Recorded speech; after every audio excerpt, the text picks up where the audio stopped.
G'day. I guess you already knew this, but those letters under the board and those numbers on the left do have a purpose. Thank you, Chloe. You're absolutely right. We do need a system to identify all the squares on the chessboard.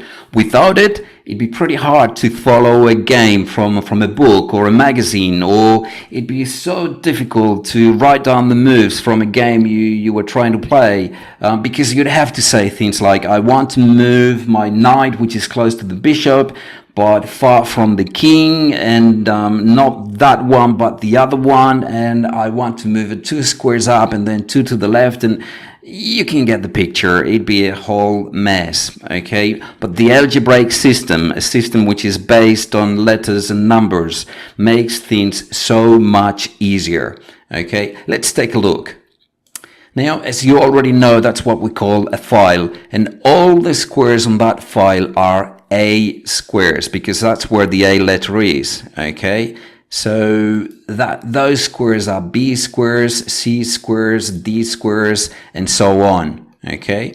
Now, what about the rows? Okay, here we go. That's the first row, first rank. So all those squares are number 1, 2, 3, 4, 5, 6, 7, 8.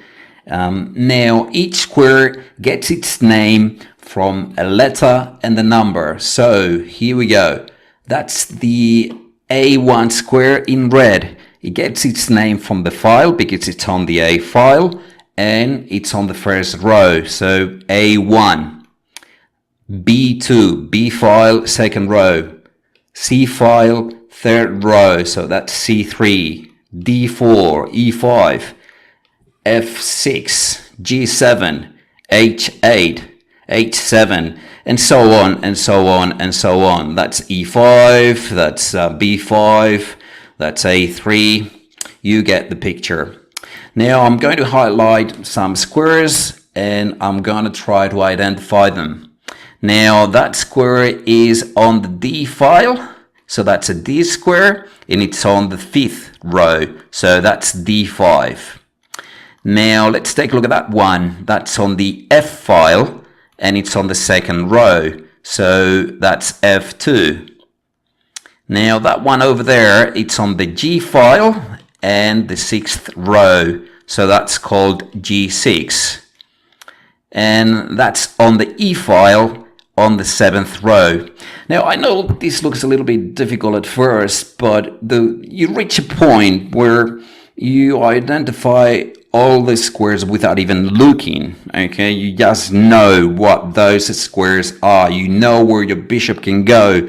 The F1, E2, D3, C4, B5, A6 diagonal, or the A1, B2, C3, D4, E5, F6, G7, H8 diagonal.